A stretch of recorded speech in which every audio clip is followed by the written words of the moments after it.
नमस्कार मित्रांनो, आजच्या गोष्टीचे नाव आहे अतिहाव. एक गरीब माणूस होता. त्याने देवाची खूप प्रार्थना केली आणि देवाला प्रसन्न करून घेतलं. देव प्रसन्न झाले आणि देव म्हणाले, तुला काय पाहिजे माग. तो म्हटला, मी खूप गरीब आहे, मला पैशाची खूप आवश्यकता आहे आणि मला पैसे धन खूप द्या, असं देवाला त्याने मागणं मागितलं. देव म्हणे, ठीक आहे, तू हे देवाने त्याला एक दिवा दिला आणि हा दिवा लाव म्हणे आणि तो हातात घेऊन तू चालत राहा, जिकडे तुला चालायचं तिकडे चालत राहा.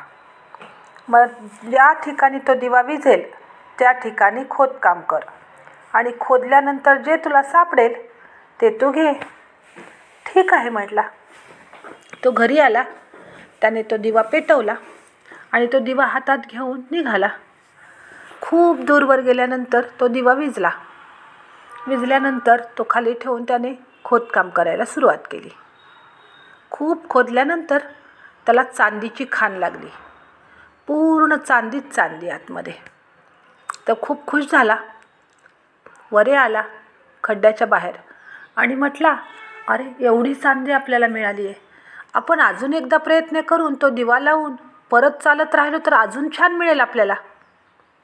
मग त्याने काय केलं, तो खड्डा तसाच राहू दिला आणि परत दिवा पेटवला आणि परत चालत राहिला.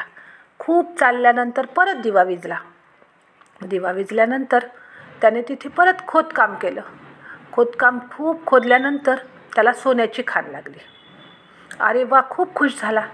चांदीची खाण, सोन्याची खाण, छान झालं म्हटला. पुन्हा त्याला विचार आला, आपण अजून दिवा लावून अजून जर पुढं गेलो तर अजून छान मिळेल आपल्याला, याच्यापेक्षा चांगलं मिळेल. परत त्याने तो दिवा पेटवला, परत चालत राहिला. खूप चालल्यानंतर त्याला परत दिवा विझला, परत त्याने खोदकाम केले, तिथे हिऱ्याची खाण लागली. खूप खुश झाला. त्याचा आनंद गगनात मावत नव्हता. सोनं, चांदी आणि आता हिरे, किती छान झालं, खूप देवाने दिलं मला. परत विचार आला त्याला, नाही ह्याच्यापेक्षा अजून चांगलं काहीतरी मिळेल. मग त्याने काय केलं, परत दिवा लावला, परत चालत राहिला, परत दिवा विझल्यानंतर खोदकाम केलं. परत काय खोदकाम केलं तर काहीच लागलं नाही, नुसती माती. मग तो निराश झाला आणि खड्ड्याच्या वरती येऊन बसला, डोक्याला हात लावून, की आता काय करायचं. तितक्यामध्ये एक माणूस आला तिथे.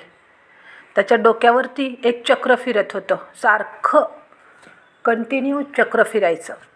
मग आणि तो माणूस त्याच्याजवळ आला. रक्त गळत होतं सगळं त्याच्या तोंडावरती, अंगावरती, ते डोक्यावर चक्र फिरून फिरून. मग ते म्हणे, अरे असं काय झालं म्हणे तुला, हे कशामुळे चक्र आलं, हे काय आहे.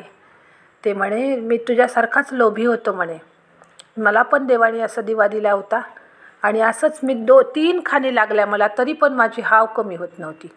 अजून काय चांगलं मिळेल, अजून काय चांगलं मिळेल, ह्या लोभामध्ये मी पुढे पुढे येत राहिलो आणि शेवटी मातीची खाण लागली आणि हे चक्र डोक्यावर दिलं म्हणे देवाने माझ्या.